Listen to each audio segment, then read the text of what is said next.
Meni je zelo pri srcu en pregovor angleški, ki pravi hard work puts you where good luck can find you. Skratka, v prevodu, ali pa če malo pišem, kaj mislim s tem povedati, je to, da ni veliko romantike, ne? Pa zdaj je to modna industrija, to kjerkoli. Vsak od nas mora biti pripravljen obdelati stvari, ki so pač za oddelati. Zelo pomembno pri tem je vztrajnost, zelo pomembno pri tem je tudi na nek način odprtost, da nas ego mogoče ne ovira in da se pustimo svetovati in razvijati na podlagi nekih inputov kolegov, kolegic, menedžerjev in tako naprej, konkurenca ne nazadnje. In neka ta vztrajnost in trdo delo kreirajo priložnosti, ne? In potem te priložnosti na nek način hranijo to, kar vsi mi rabimo, neko potrditev, neko, kaj ne rečem, priznanje, da delamo prave stvari in potem dobiš tudi nov zagon in je potem nek snowball efekt. Moj uspeh z Mitjo Segajem. Sponi in padci, predvsem pa izkušnje. To je Večerov podcast o dragocenih lekcijah. Za posel, za življenje. Zdravo, lepo zdrav v novi epizodi Večerovega podcasta Moj uspeh. Širimo obzorja, ampak še predno razkrijemo današnjega sogovornika. Ne pozabite se na podcast naročiti, da ne boste zamudili naslednje epizode. Seveda tudi všečkajte, komentirajte, predlagajte, koga bi še želeli videti v tem studiu.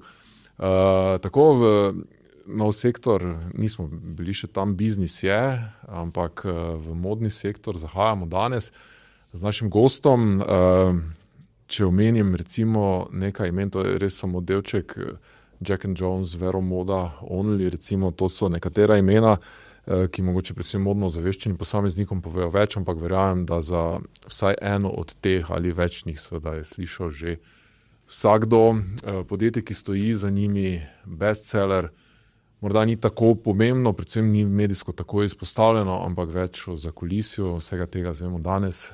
Miran Agnič, vodja, šef slovenske, ljubljanske pisarne, regijske, za ta, da Evrope vse pojasnila, v bistvu kaj, kako, dobrodošli. Hvala in dober dan in hvala za priložnost in povabilo. Da biti mogoče najbolj aktualno, kakšni časi so zdaj za modo? Pa zanimivi in po drugi strani zahtevni, skratka makroekonomski okvir, ki na nek način je določen za vse branže, tudi na nek način vpliva na modo. Tako da ni enostavno, ampak je pa hkrati zelo dinamično in hvala Bogu za naše podjetje zelo perspektivno in vidimo ogromno priložnosti in zato tudi investicija v lokalno pisarno in dodatni razvoj, ki ga vidimo v naši regiji.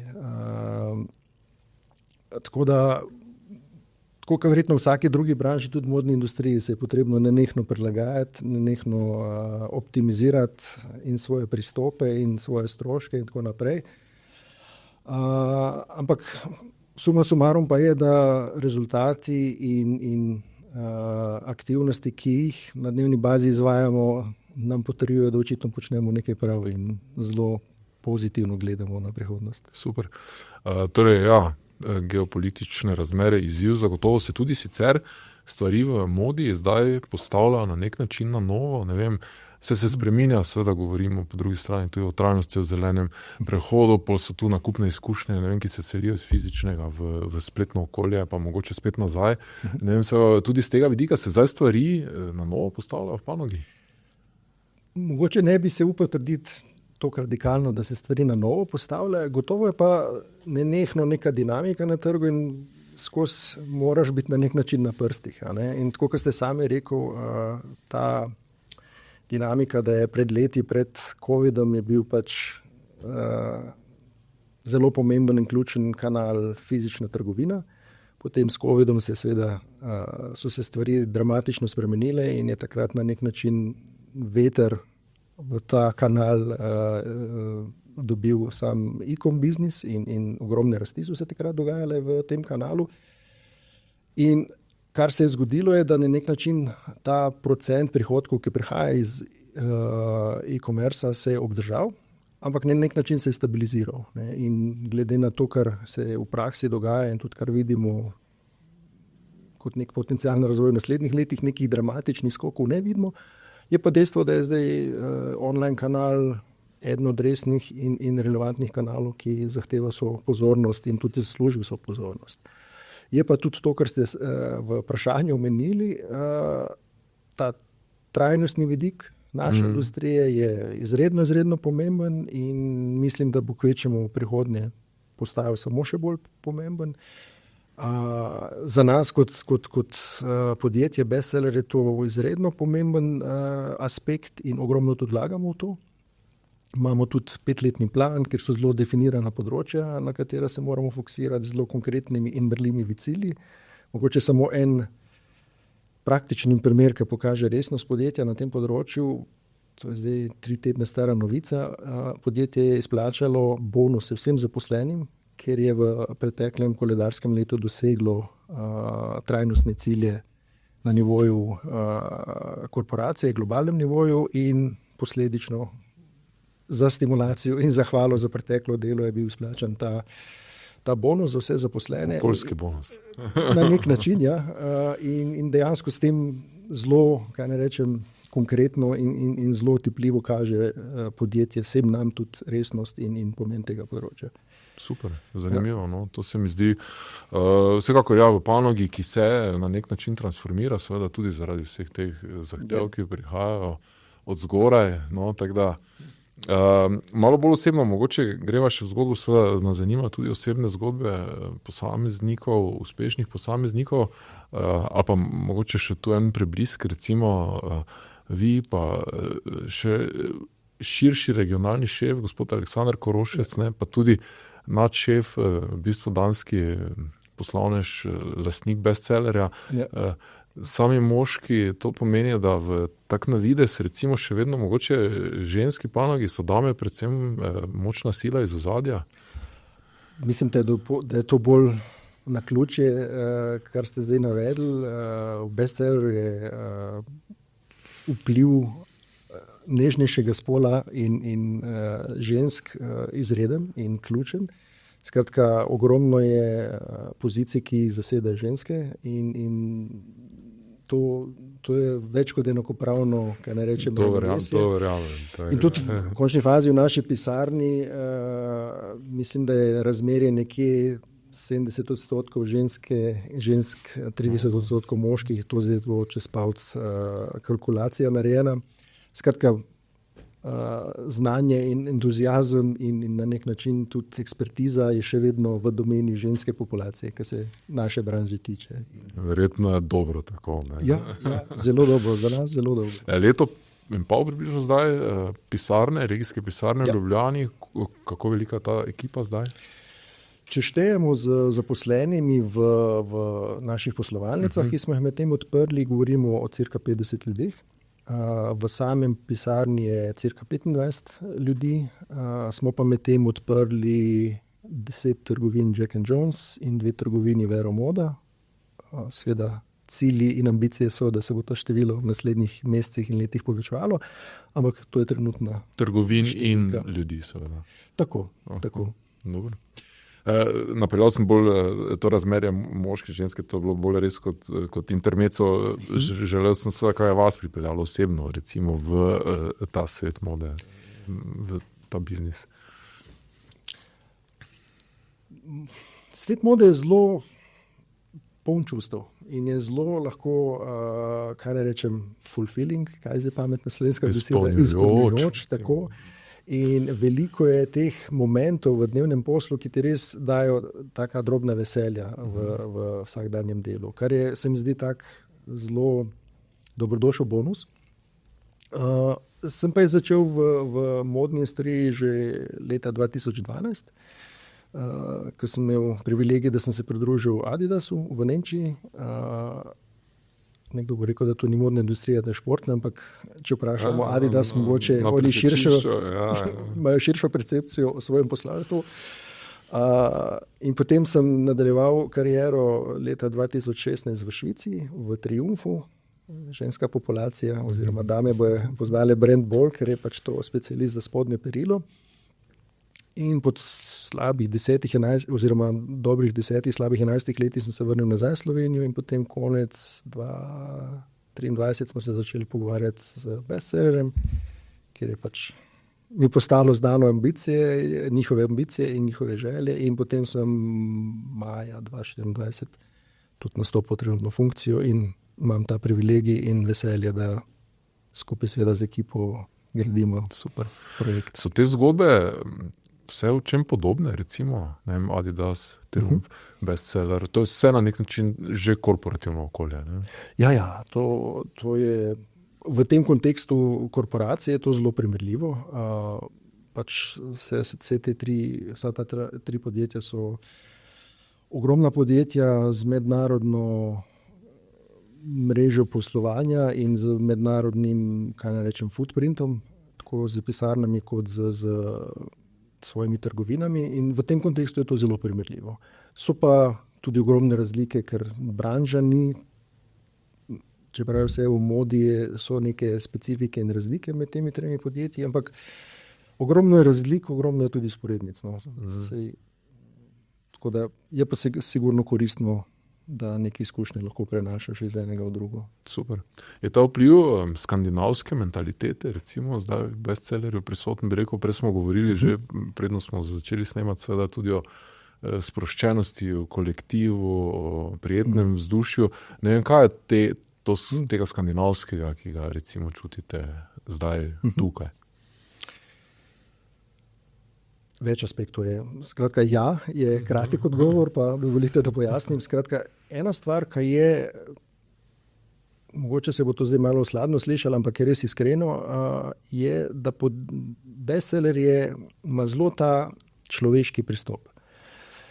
Zelo velik pomen se daje posamezniku, človeku. Imamo tudi naših 10 zapovedi, ki se bi jih naj držali pri svojem delu in najbolj me je na nek način pozitivno presenetilo, mogoče celo šokiralo po določenih mesecih, ker si na nek način del kluba, da vidiš, da dejansko to ni samo črka na papirju, ampak da se dejansko te vrednote v praksi probajo uveljavljati, se jim sledi in se resno jemljajo. In to so zelo take preproste človeške, kaj ne rečem, vrednote, ki so prevedene za potrebe korporacije. In res velik pomen se da te človečnosti in normalnosti znotraj podjetja. Kot se sam že omenil, ja, tudi ta na nek način danska sproščenost in spontanost je velik in pomemben del. Logika, ki je ozad, je to, da pač podjetje je prepričano v to, da če bojo ljudje se počutili dobro v nekem okolju, če so sproščeni, da tudi več iz njih dobiš. So kreativnejši, so pripravljeni tudi daj povedati, kako mogoče out of the box idejo in tako naprej. Skratka, mi mislim, da iz tega dobimo več. Ljudje se pa seveda posledično boljše počutijo.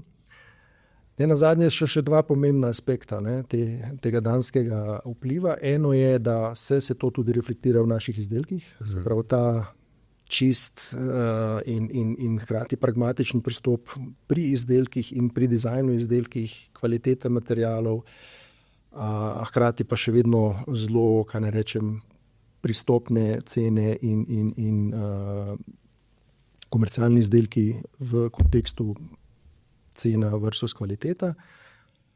In tretji aspekt, ali pa zdaj mogoče že četrti, ki bi ga omenil z vidika Skandinavije in tega vpliva danskega, je pa to, da podjetje na nek način kulturo in to skandinavsko poskuša implementirati tudi preko tega, da naše pisarne so zelo podobne temu, kar vidimo v headquarterju oziroma v centrali. Skratka, mi imamo zelo lepe pisarne, oprema je na nek način predefinirane strani centrale, če zdaj malo se pošalim, pa hkrati je to resnica, imamo predpisane vaze, v katerih moramo tedensko zamenjati evkaliptuse, in spontana reakcija naših gostov, ki nas prvič obiščejo, je wow. In res imamo ta privilegij in možnost, da zelo prijetnem in zelo na nek način in tehnično in z vidika udobja dovršenem okolju delamo in probamo doseči svoje cilje. Super. To pomeni, da hodite vsi v pisarno? Imamo interni dogovor na nivoju lokalne pisarne, da imamo v petkih home office, ampak kljub temu veliko ljudi je tudi v petkih v pisarni. Je pa tudi res, da ker smo na nek način, naše poslanstvo je ustvarjanje biznisa, da ogromno ljudi je tudi na terenu med tednom, tako da smo precej fleksibilni in vse skupaj temelji na zaupanje do ljudi. Super. To, da navežem na vprašanje, seveda Ljubljana oziroma Slovenija je zdaj ljubljanska pisarna že za 9 trgov, ne? Ja. Je bilo karkoli naključnega v izbiri te lokacije ali je to zelo skrbno, načrtno izbrana lokacija Ljubljana za to regijo? Nasplošno bi rekel, da je zelo malo stvari naključnih. V bestsellerju pa verjetno tudi v primerljivih podjetjih. Zakaj Ljubljana? Je kar nekaj konkretnih faktorjev. Ne? En moment, glede na to, da mi smo začeli recimo 7 trgi, kasneje še Makedonija in Romunija dodana v ta portfolio držav. Prej smo v začetku pokrivali, če rečem, bivšo Jugo plus Madžarsko. In pomemben faktor tukaj je bil to, da mi kot Slovenija imamo na nek način zelo, bi se drzno reči, prijateljske odnose z vsemi temi državami in ljudmi teh držav in nimamo nekih takih zgodovine konfliktov, ki bi nam preprečevali neko normalno komunikacijo in poslovno sodelovanje, kar je seveda zelo olajševalna okoliščina v nekem dnevnem biznisu. Drug faktor je, da imamo še kar nekaj ljudi, sploh če so mogoče malo bolj izkušeni, kar se tiče let, ki tudi govorijo jezike naše bivše države, kar je tudi v dnevnem poslu zelo praktična in dobrodošla, kaj ne rečem, spretnost.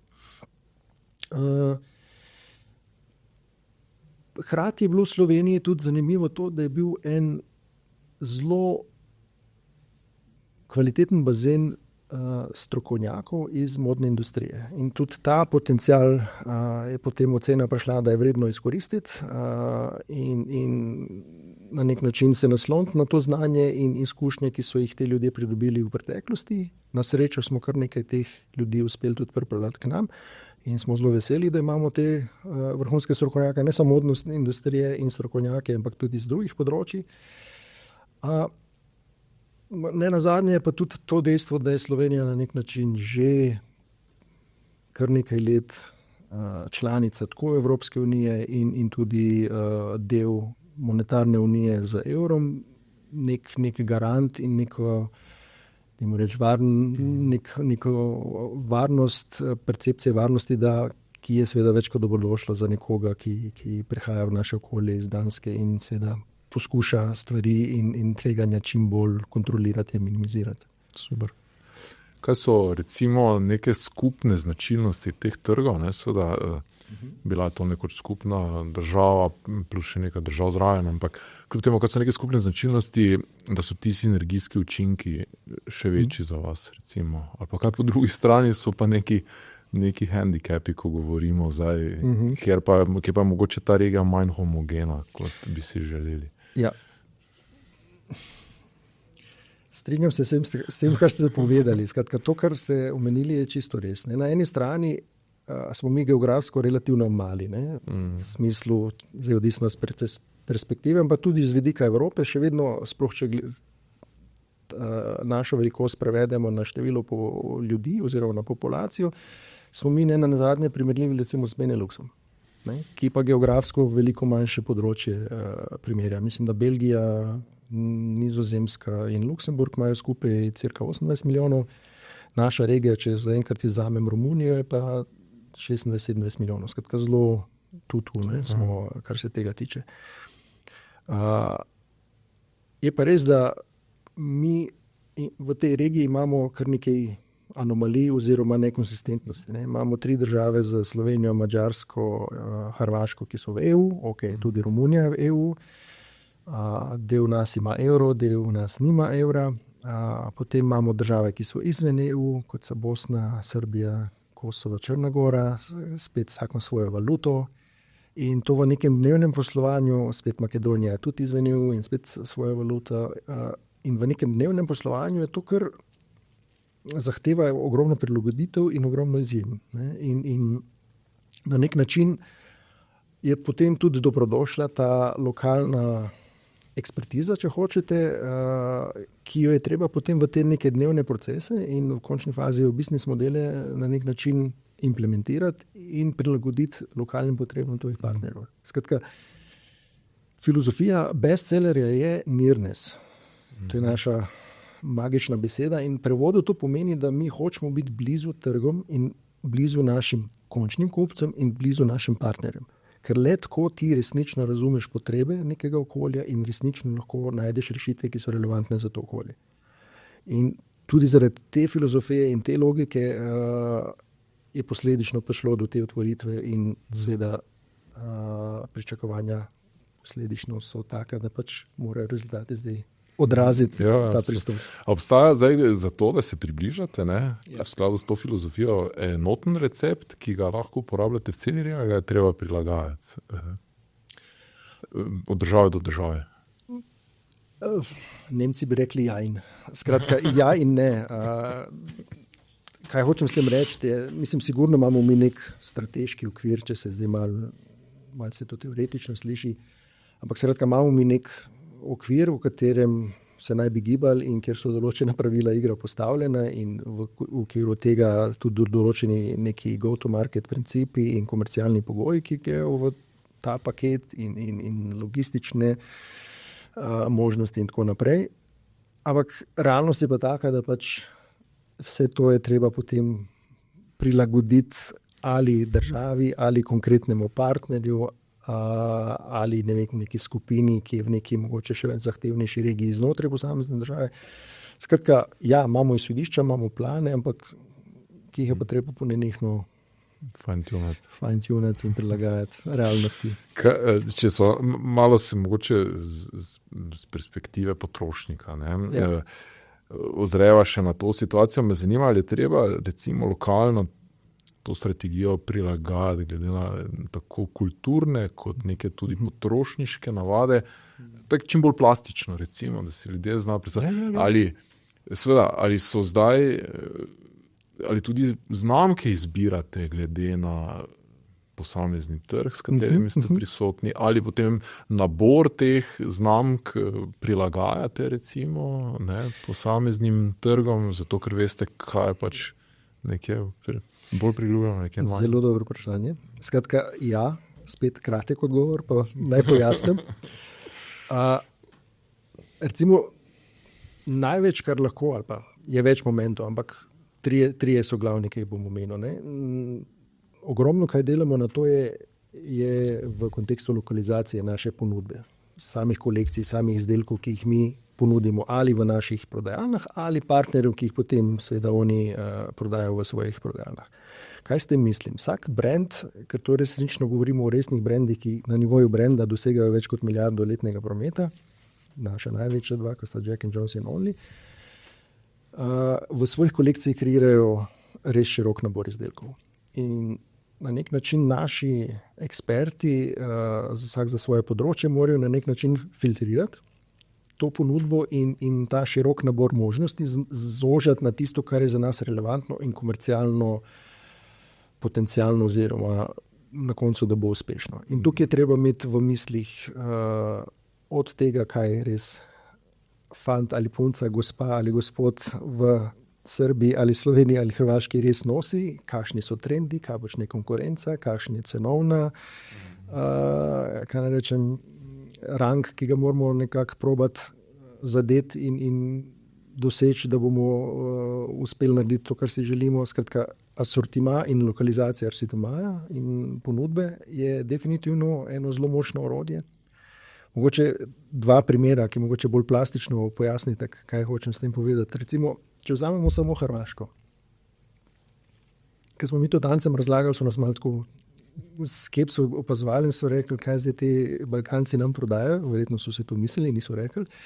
Ampak recimo dejansko v Hrvaški imaš že razlike v ponudbi, kaj rabi kontinentalna Hrvaška, kaj rabi pa recimo obalna Hrvaška. In znajo biti že tukaj razlike, se to ni neka dramatična razlika in da bi rekli, da je to noč in dan, ampak ta fine-tuning je tisto, zakaj smo mi tle in tega se moramo mi zavedati. Ali pa recimo mogoče, če vam dam primer sezonskosti ali pa nek časovne odvisnosti naše regije. Ponavadi se jesen, zima, kolekcije začnejo prodajati in v trgovinah začnejo prihajati izdelki v trgovino nekje, mogoče že konec julija, definitivno pa drugi polovici avgusta, ki se začne ta back to school in tako naprej. In takrat prihajajo poloveri, kavbojke, ki so postanejo spet aktualni, kakšne prihodne jakne in tako naprej. Ker mi to razlagamo naši skandinavski kolegi ali pa kolegi iz severnejših držav Evrope, njim je takrat druga polovica avgusta, september, imajo lahko že precej dneve, ko so precej sveži in oni brez problemov prodajajo čisto drugo garderobo kot pa pri nas. Medtem, če gledamo naš samo obalni ali pa primorski del naše regije, večina teh držav je še sred poletja. Vsi mi vemo, da imamo romanje na jadranje še septembra, je to v Sloveniji zdaj neka moda. Skratka, in takrat seveda je iluzorno si predstavljati ali pričakovati, da bomo mi neke blazne promete delali z nekimi težkimi zimskimi jaknami. In to so ta neka mikrozavedanja, kaj se ti dogaja v regiji in kaj dejansko tvoj kupec takrat počne in posledično temu primerno moraš se ti prilagoditi kupcu v tvojih trgovinah in seveda partnerju, ki bo to ponudil naprej v svojih trgovinah. Tako da ta lokalizacija je tukaj zelo prisotna. Drugi moment je, da to, kar sem že prej tako zelo bežno omenil, je, da tudi komercialne pogoje moramo na nek način prilagoditi temu, kar trg rabi ali česa je vajen in tudi kar v končni fazi konkurenca diktira, ker na nek način smo mi del tega okolja in ga ne moramo ignorirati. Tretje je pa tudi, da moramo prilagoditi tudi lokalni marketing in na nek način z razpoložljivimi sredstvi čim bolj narediti naše brende čim bolj vidne, prepoznavne in tako naprej. In tukaj je tudi pač ta pomemben ta vidik lokalizacije tudi preko raznih komunikacijskih kanalov. Tako da to so mogoče te tri sfere, kjer največ improvizacije nam je dovoljeno in ker jo v končni fazi tudi potrebujemo. To vse počnete na osnovi Excela, tabel, občutka, izkušenj, kombinacije vsega. Kako sprejemate te odločitve? Si predstavljam, da tako načrtovanje je nehvaležno, recimo, ali je izziv? Je del paketa, ki ga sprejmeš in je vse ok. Je pa kombinacija vsega, kar ste omenili. Ja, Excel je še vedno alfa in omega, veliko odločitev in veliko procesov, katere si pač vpleten. Res je, da ima Beser zelo impresiven paket orodij, kjer res lahko podatke obrnemo in pregledamo iz veliko kotov in res lahko pretresemo stvari in razne if scenarije predelamo. Skratka, veliko je na nek način odločitev sprejetih na podlagi podatkov in števil. Ja, ampak vedno podatek brez konteksta, razumevanja realnosti, tudi kakšna pretekla izkušnja je več kot dobrodošla. Skratka, je kombinacija vsega. In zato pa tudi ampak končna kvaliteta neke odločitve je pa največkrat, ali pa ključni moment pri katerikoli odločitvi je pa pač kvaliteta ljudi, ki jih imaš. Ker eno je, da je fajn, da imamo mi že interno na nek način, zdaj mogoče ne najbolj poslovni izraz, nek fight, kjer na nek način se upamo izzivati drugega in na nek način tudi ne sprejmemo neke stvari enostavno, ampak probamo biti zelo samokritični in zelo na nek način challengeirati. Malo izzivate tu in si postavljate nekaj. Da imamo nek, kaj ne rečem, interni stres test idej in da mogoče potem manj presenečen se zgodi, ker ideja mora zaživeti v realnosti. Je pa še drug moment, karkoli že narediš, je to šele začetek. In je potem spet kvaliteta in na nek način predanost in angažiranost ljudi tista, ki pa določa, koliko hitro boš ti sposoben zaznati, a gre to v pravo smer ali ne, koliko hitro boš ti sposoben reagirati na impulze, ki jih dobivaš nazaj od projekta ali karkoli že počnemo. Skratka, eno je sprejeti odločitev in nekje začeti, drugo je pa potem to tudi skozi prilagajati in se odzivati na tisto, kar ti realnost sugerira, oziroma kaj je feedback.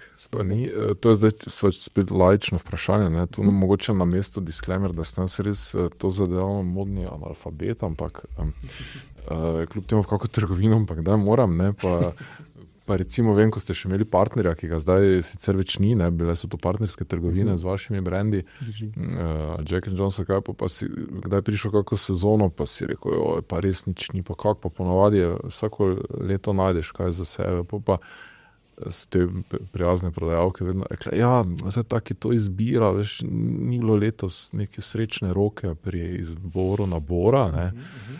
Kaj je tako, da ni to pol zatečeno stanje za tisto sezono, ali se da še kaj med sezono spreminjati? Ja, super, hvala, še eno super vprašanje. Dva momenta sta, ki na nek način definirata, ali pa vsaj modno industrijo, ampak predvsem pa tudi bestseller svet. Pa tukaj se moramo pohvaliti, pa bom razložil, kaj mislim s tem. V principu modna industrija funkcionira na osnovi teh kolekcij. Sta 2 sezoni, jesen, zima, pomlad, poletje, in potem znotraj sezone, recimo naši največji brendi imajo 4 kolekcije na sezono. Se pravi, mi imamo na leto koledarsko 8 kolekcij. In te kolekcije se naročajo cirka 6 do 8 mesecev naprej. Ne? Mi smo zdaj recimo naročali za jesen, zimo naslednje leto. Vi živite v sporednem vesolju. Ja, prehitevamo čas. Ja. Tako, to je ta moment in te kolekcije se na nek način, se naročajo naprej.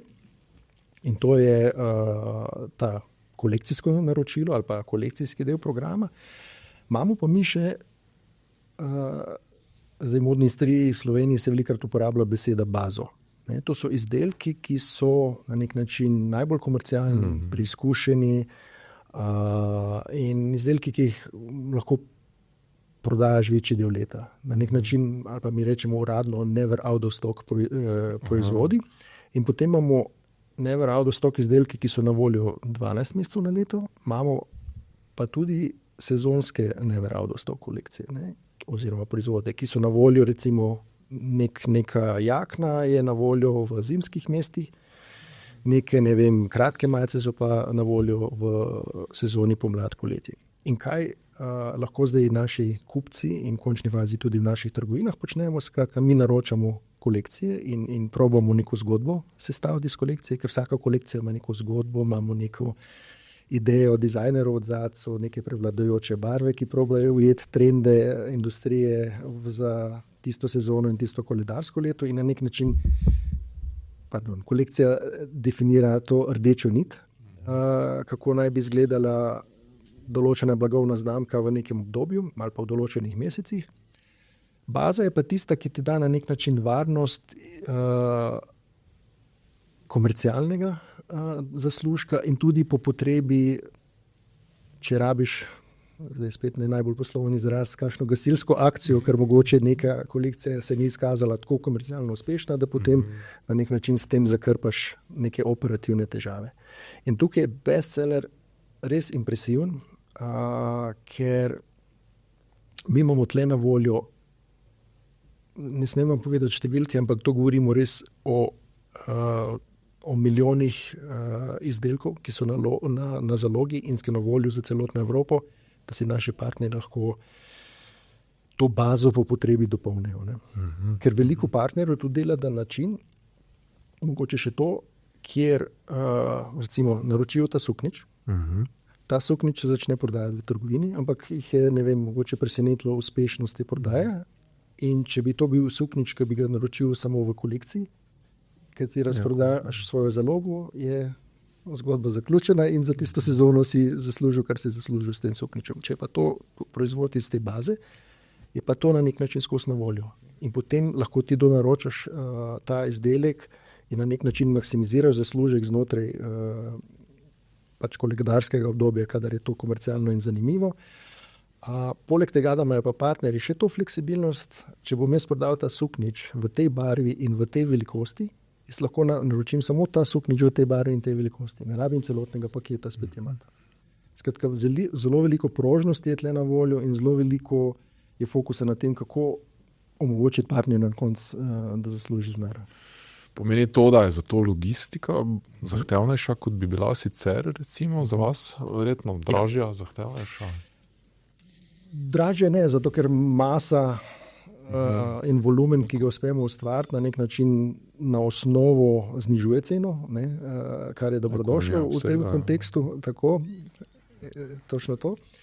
Je pa definitivno povečuje kompleksnost, ne, ker v ozadju moraš imeti res dodelane sisteme od naročanja oziroma do naročanja teh izdelkov do samega, ne vem, skladiščnega poslovanja, ker imamo mi kar nekaj skladišč, kjer se tale komisioniranje opravlja robotsko, ker je to vse vodeno preko pač mašin in na podlagi podatkov, ki pridejo z trga. In potem ta veriga se nadaljuje v sami iz skladišča do samih transportnih partnerjev, da se potem to pripelje do končnega kupca. Skratka, je kompleksen sistem, ampak na nek način smo to res že toliko uspeli zoptimizirati, da je to utečen posel. V kolikšni meri zdaj, recimo, se mi je to porodilo vprašanje, ne? Uspete vi biti trendsetterji, da na nek način ljudem malo pač vsilite to, ne? V kolikšni meri pa morate torej slediti temu. To je nek miks tega, si mislim, kombinacija, verjetno ljudje do neke mere sprejmejo to, kar jim ponudite, verjetno, mogoče pa v celoti ne gre, pa se morate tam vi prilagoditi z naborom. Ja, tako kot ste rekel, to je definitivno miks. Sveda ekipa, ki so zadolžene za kreacije in ne reč svežino naših blagovnih znamk so izredno plodne in kreativne. Ne? In imamo večkrat dovolj te svežine in idej in kaj ne rečem, sugestij, kako bi trendi v bodočnosti morali izgledati, ampak seveda vse je pa to testirano na koncu v realnosti strani kupcev. Ne? Tako da ambicije in želje imamo in veliko teh ambicij in želj se tudi materializira z uspešno prodajo, ampak dejstvo pa je, da vsi mi moramo biti zelo, kaj ne rečem, odprti pogledu in zelo natančno spremljati, kaj se dejansko dogaja s konkurenco. En moment, ki je pa že kar nekaj let zelo pomemben, je pa tudi, kaj dejansko na nek način prihaja strani družbe. Ne? Ker zdaj ni samo, da mi, kaj ne rečem, podjetja modne industrije definiramo, kaj je in kaj je trend. Ne? To je zdaj zelo demokratiziran proces, ne? In je tukaj zdaj zelo močen vpliv ali pa zelo močen dejavnik so influencerji, opinion makeri in razni drugi, kaj ne rečem, vidni posamezniki znotraj modne industrije, ki lahko postavijo trende.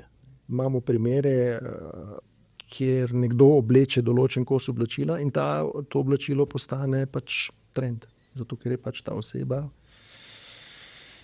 dala na nek način oder določenemu kosu oblačila in je potem na nek način to prišlo iz družbe na neko maso in modna industrija se temu seveda zelo aktivno odziva in spremlja in poskuša poloviti vse, kar se dogaja na trgu. Svet na glavo danes, torej, te vloge so se zamenjale, ne? Spremenile. Ja, zelo in mislimo, da to se ne bo spremenilo, da bo to kvečemu, mislim, to je že danes normalnost in kdo se to ne prizna, mislim, da bo to glavobol, ne, če to ignoriramo. To je dejstvo. Tako da spremljate nenehno, lahko pa začnete vplivati, pa pač influencerjem začnete pošiljati dobre kose. To mislim, da je predvsem instaljena praksa. Ampak dejansko, mislim, res je zanimivo, kakšni mikrotrendi, ne, ki so mogoče tako nekje začne brbotati nekaj in potem lahko je to v pol leta. Opa. To nam je pa zdaj pol. Resen produkt, ki enostavno tržno toliko pomemben, da ga enostavno ne moramo ignorirati. Ne? No, zanimivo, absolutno. Ali so, zdaj se še na to naveževa, mislim, da so se mi porodile še vprašanje o nekoč zelo tradicionalnih razprodajah, ne, ki verjetno danes nima več tolikšne vloge ali pa so zelo drugačne. Potem zdaj vmes se mi je še to porodila kakšna sodelovanja, recimo omejene serije z znanimi posamezniki, kolekcija by XY, ne vem. No, vse to, da. Ja. Mogoče, če začnem s razprodajami. Ker je ravno zdaj bi se končale, januarske, so bile. So bile, seveda, so bile, brez njih je težko. Mislim, včasih je bil svet enostavnejši, pa ni zdaj to nobeno pritoževanje, pač samo drugače bo. Opazovati. Fakt je. To je fakt. In svet je bil realno, mislim, enostavnejši v tem kontekstu, da si imel dve večji razprodaje na leto. Je bila pač ta zimska razprodaja, ki je nekje se začela konec decembra, pa seveda večino januarja in mogoče se je včasih prilila še v februar, odvisno od zalog. In je bila ta poletna razprodaja, ki je nekje tam v drugi polovici junija začela in bila aktualna še cel julij in potem se je to nekako izpelo v avgust, ker itak ljudje so takrat druge in potem je nov juriš sledil z back to school, ampak tisti ni več bila razprodaja. Pa mogoče so bile še dve, se prečujem z angleški izraz, tako imenovane mid-season sales. Prav to so bile neke medsezonske razprodaje, ki so v pomladi bile nekje tam konec marca, aprila in nekje oktobra v jesenskem delu. Danes je to tako, kot pri definiranju trendov na glavo in konkurenca je pač aktivna in zdaj, če se ti na to ne odzivaš, srečno. Skratka, moraš se odzivati na dogajanje na trgu, moraš imeti nek promocijski plan, ki na nek način vabi in upamo, da stimulira kupce, da nas obiščejo, tako na spletu kot v fizičnih prodajalnah in na nek način je to nova realnost. Ne. Res je, da še vedno te zaključne razprodaje na koncu sezon so najmočnejše in tudi takrat so največji popusti na razpolago, ampak je pa to veliko bolj frekventno postalo in veliko bolj, kaj ne rečem, pomembno orodje v nekem vsakdanjem poslu.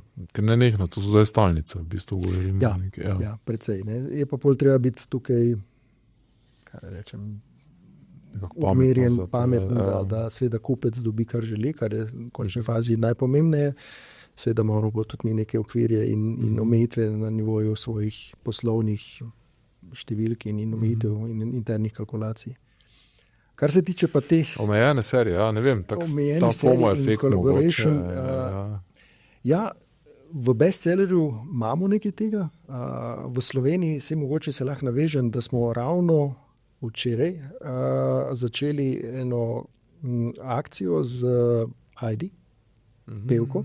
Ajde, Zbinšek Korošec. Danes podjetnico že. Tako, oziroma tako, če bom Snemamo 12. Februarja, samo za, če boste poslušali kasneje, seveda, ker tudi izide epizoda malo kasneje.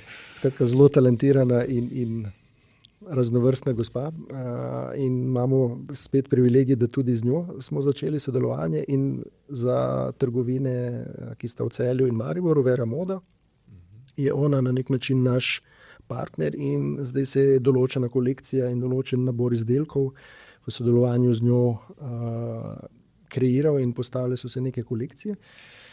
In to je nek, ne morem reči, regijski primer takih praks. Tega je nekoliko več v tujini. Čist iskreno pa mislim, da ima tukaj bestseller še kar nekaj prostora za izboljšavo in potencijala za izkoristiti ta orodja in te pristope več. Tako da tukaj tudi globalno sicer bi rekel, da to v bistvu počnemo, ampak mislim, da smo še daleč od tega, da bi res maksimizirali potencial teh pristopov. Omenjala sva seveda že tudi lastno verigo trgovin in tudi partnerji, ki so še vedno aktualni. Kakšno je to razmerje? Kako to se sploh odločate? V bistvu, kam vstopiti sami? Kje pa recimo raje poiskati partnerja in kaj so bolj neki dejavniki za to, da je partner ali dovolj močen ali dovolj prepoznaven? Ja, kako ste rekel, to sta naša dva na nek način glavna poslovna modela oziroma poslovna kanala, se pravi veleprodajni partnerji in naše lastne trgovine. V bistvu je pristop zelo pragmatičen in mogoče zdaj malo preveč poenostavljeno povedal, ampak na nek način je ključna beseda tukaj harmonija in sobivanje teh dveh kanalov. Skratka, da zagotovimo, da sta oba kanala na koncu ekonomsko uspešna kar v praksi pomeni, da recimo, če govorimo o nekem kraju, bodi si Slovenija ali na Hrvaškem, in ko se odločamo, ali odpiramo nekje trgovino ali ne, ali začnemo sodelovanje z nekim novim partnerjem, ali razširimo sodelovanje z nekim obstoječim partnerjem, dejansko ocenimo potencial tega kraja z vidika same populacije. Tudi seveda kupna moč, če obstajajo podatki, je zelo relevanten in zanimiv podatek. Potem gremo še v neke podrobnejše analize, če govorimo zdaj v odpiranju v nekih nakupovalnih centrih, se tudi podatki nakupovalnih centrov kritični in dobrodošli, se pravi, kakšne obisk teh centrov, če govorimo o odpiranju na nekih ulicah, seveda nas zanima, zdaj industrijski izraz je footfall oziroma ta trafik v posameznih ulicah. Mislim, da je McDonald's tle doktoriral in vse nas uči, kako se tem stvarem streže.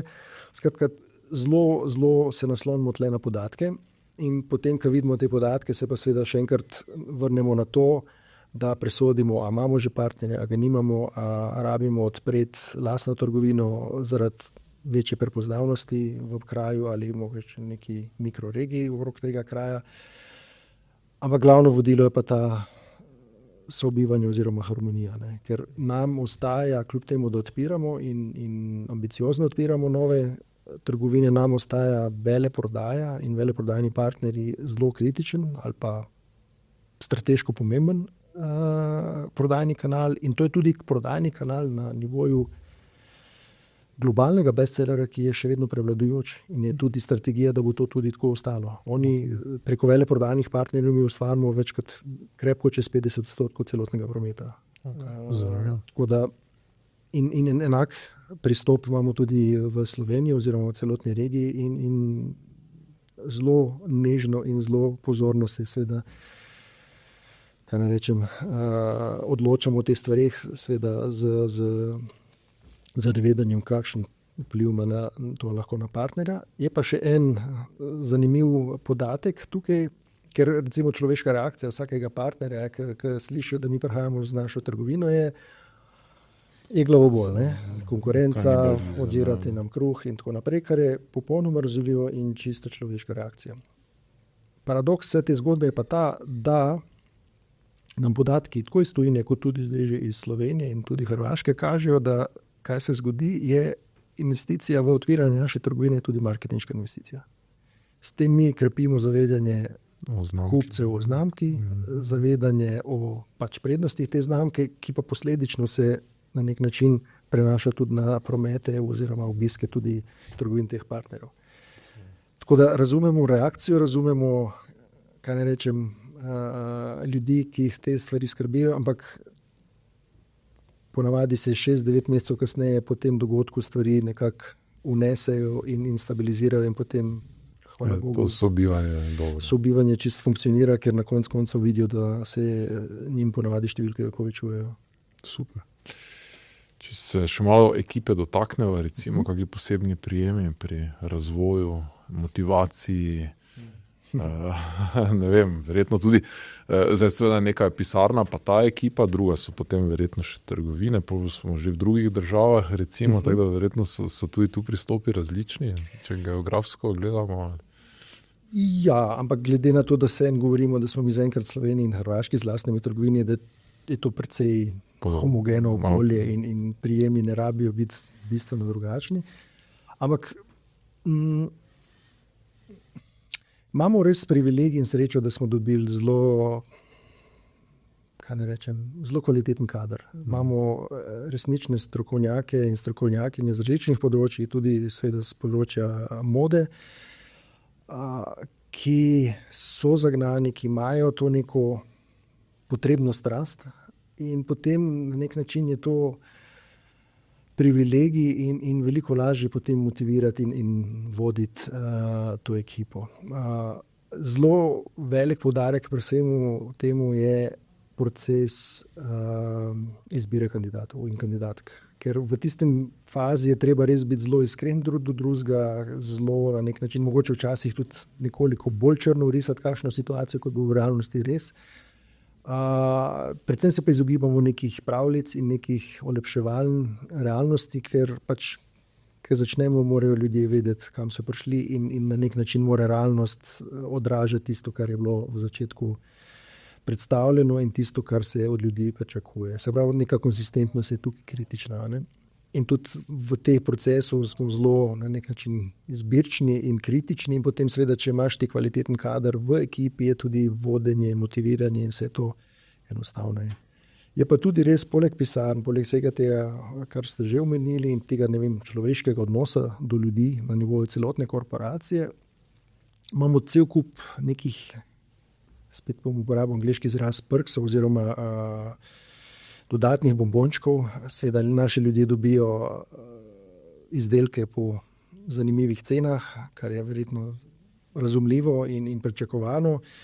Imamo tudi neke subvencionirane stvari glede vadbe, ne vem, poleg zastonj kave in pijač in tako naprej. Mislim, delovne razmere so zelo kvalitetne in ne vem, primerljive z kjerokoli resno korporacijo tega sveta.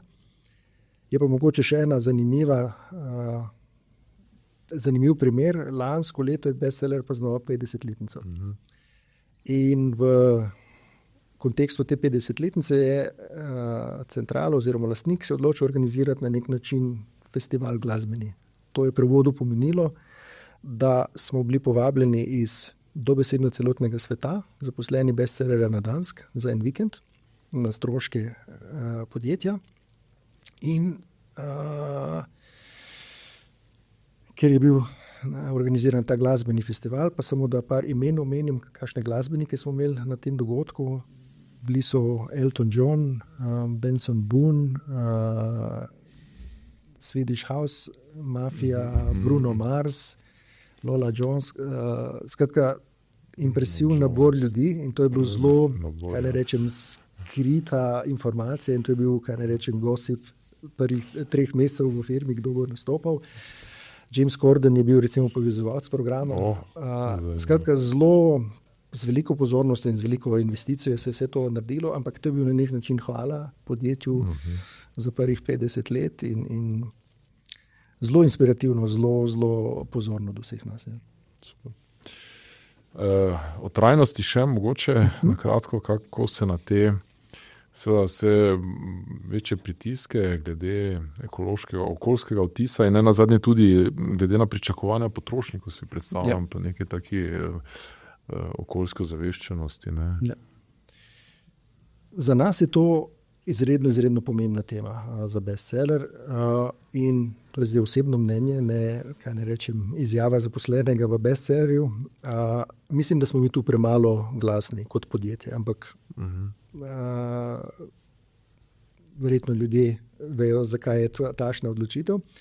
Ampak, če se vrnem na odgovor, skratka, zelo resna tema za nas in imamo na nek način tudi uradno strategijo okrog teh načrtov. Imamo tako imenovan Fashion Forward plan, to je 5-letni plan, ki zajema 3 področja, se jih čez par sekund dotaknem. In zelo pomembno je, da znotraj tega plana so zelo merljivi cilji. In tudi tisto, kar sem že pred kratkim omenil, te merljivi cilji se seveda spremljajo in če so stvari oddelane in doseženi cilji, potem je tudi bil izplačan ta bonus, ki sem ga malo na začetku najnega pogovora omenil. Skratka, zelo resen in profesionalen odnos, kot bi spremljali neko regularno poslovanje, če hočete. Ne? In tudi dediciran tim obstaja v ozadju teh programov. Kar se tiče pa same vsebine, kaj to pomeni v ozadju, je, mi na nek način ta sustainability razbijamo na 3 podskupine. Spravi, pa malo imam zdaj tle polong cegel, se upravičujem, samo bi res hotel biti natančen, ko govorimo o vsem tem. Skratka, prvi cilj je o tem, da mi želimo optimizirati porabo resursov. Že pri proizvodnji. Tako, kjerkoli se da. Ne. Recimo, en cilj je bil, da v lanskem letu zmanjšamo porabo električne energije za 30%, kar smo tudi dosegli v stavbah, ki so v naši lasti oziroma kjer mi na nek način definiramo ta aspekt porabe električne energije. 30% v enem letu. Potem lanskem letu je bil to cilj, da se doseže 100% sledljivost vseh kemijskih sredstev, ki grejo v naše proizvode. To je doseženo in seveda vsi te kemijski elementi in sredstva so tudi certificirana in predodobrena in v skladu z predpisi modne industrije. Hkrati in še recimo tretji del ali pa primer, kar se tiče te izrabe energentov, je, da smo uspeli vse odpadne, kaj ne rečem, tokove, bodisi iz naših proizvodnih procesov, bodisi tudi iz logističnega dela oziroma skladiščnega dela, sprav 100% uspemo te odpade reciklirati ali ponovno uporabiti. Spet govorimo o stvarih, ki so v lasti in v kontroli bestsellerja. Potem druga stvar je učinkovita uporaba virov, predvsem na surovine, kar ste vi prej povedali. Zdaj imamo že pravilo in tudi dosežen cilj, da mi moramo v naših izdelkih, čez vse brende in čez vse tipe izdelkov, imeti uporabljeno vsaj 30% organskega bombaža.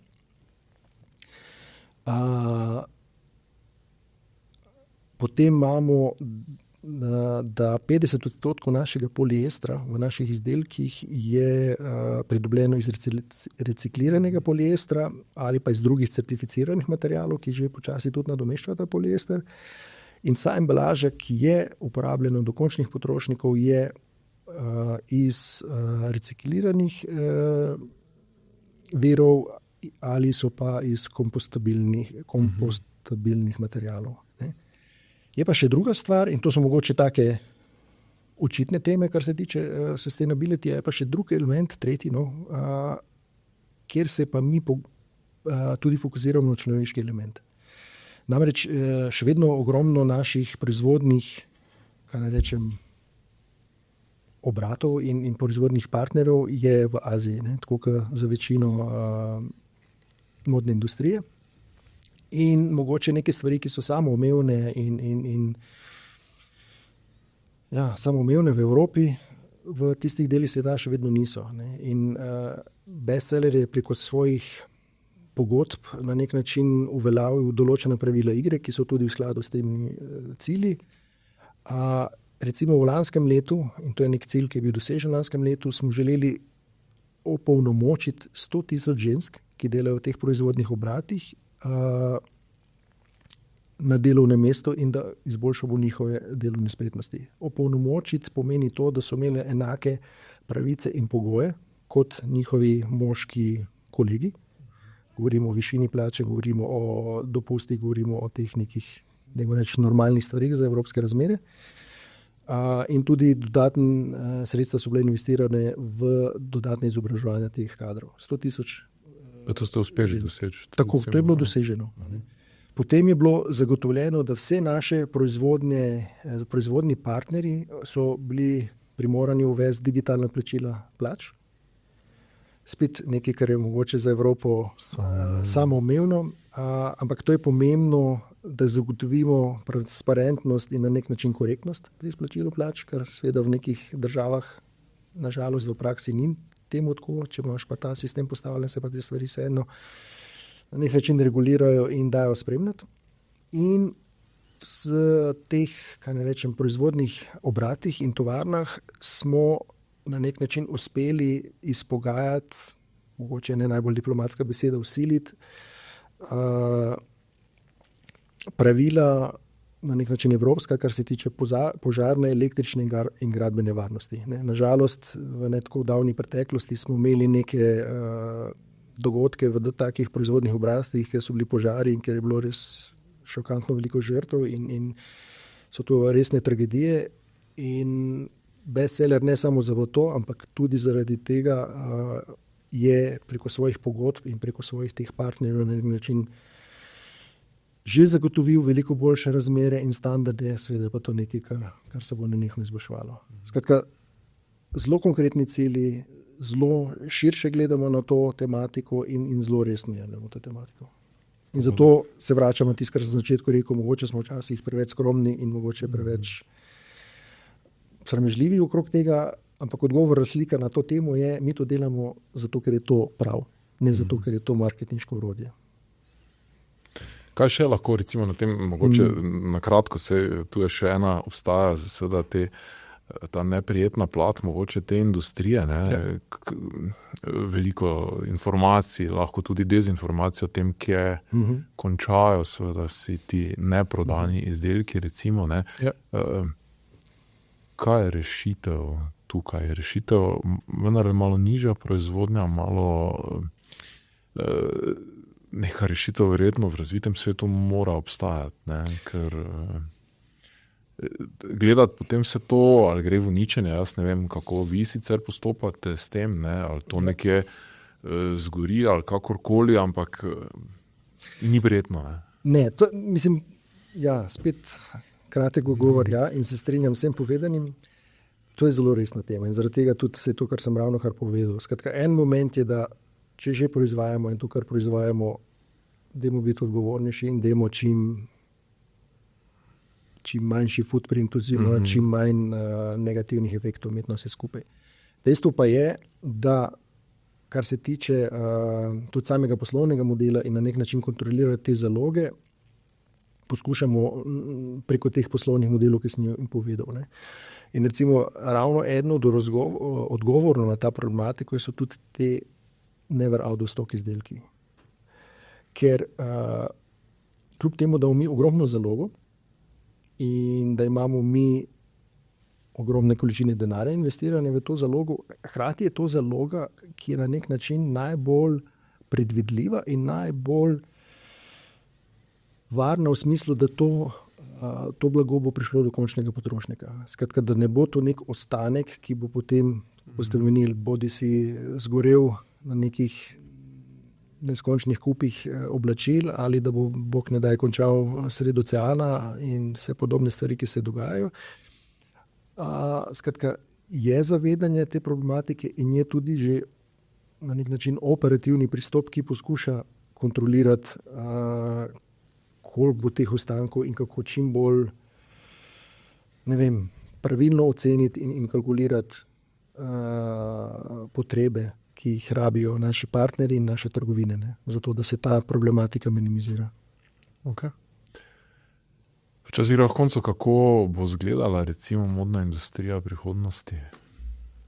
Koliko naprej upa pogledati, povedati? $1 million question. Ne? In doma odgovor bo šlo dobro, ampak moment, ki se danes dogaja, pa ne samo v modni industriji, ampak verjetno v vseh industrijah, je pač čedalje večji vpliv umetne inteligence. Bom par stvari povedal, kaj mi delamo na tem področju. Vpliv sustainability oziroma pomen sustainability in tega vsega, kar sva ravnokar omenjala, bo rasel in se povečal in prav je, da je tako. Mislim, da je tudi še prostor na strani končnih potrošnikov. Tukaj bomo mogoče bolj lokalno to perspektivo zdaj ponazoril. Pri nas se zavedamo te problematike, ampak se mi zdi, da smo mogoče včasih lahko bili mogoče bolj zahtevni v praksi do določenih reči. Modna industrija pa na nek način bo morala tudi zelo aktivno vlogo ali pa bolj aktivno vlogo imeti v vsem tem, kar se tiče sustainability problematike. Kar se pa tiče same,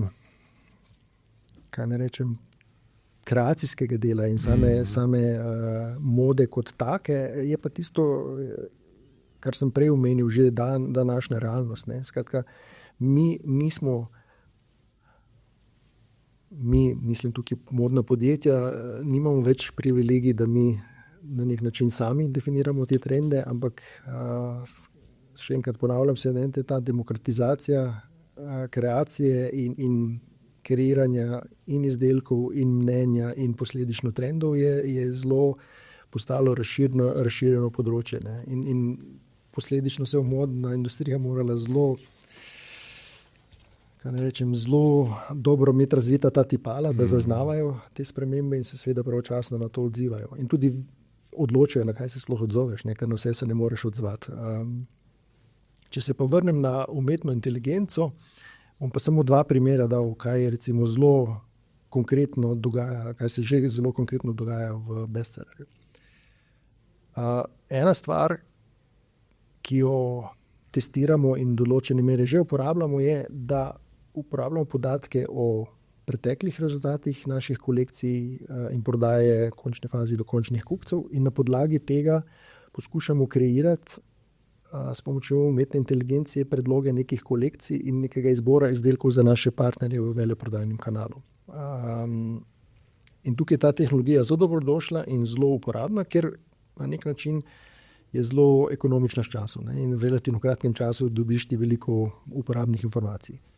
Dejstvo pa je, da kljub temu ti še vedno rabiš človeški faktor, človeške možgane in človeški touch, če smem tako reči na koncu te zgodbe, kjer posameznik ali posameznica z vsemi izkušnjami in občutkom za trg mora te stvari dodatno pogledati, prikrojiti in seveda oceniti, ali ima to smisel. Skratka, to je en primer. Drugi primer, kjer smo pa mogoče celo na nek način trendsetteri v modni industriji, je pa projekt, kjer je bestseller začel generirati oziroma izdelovati kolekcije na podlagi oziroma s pomočjo umetne inteligence. Kaj se dejansko dogaja? Skratka, ta mašinerija, če se smem po domače izraziti, spremlja to, kar se dogaja tako po socialnih omrežjih, tako v raznih spletnih straneh in na nek način posrkamo vse te trende. Poskušamo ugotoviti, kaj je relevantno, ne vem, pri zaupničih, kaj je relevanten ali barva, ali kroj, ali vzorec pri, ne vem, ženskih poletnih oblekah in tako naprej. In na podlagi tega se že generirajo kolekcije in predlogi teh kolekcij za konkretne izdelke. Mi smo že na podlagi te umetne inteligence izdelali prve kolekcije.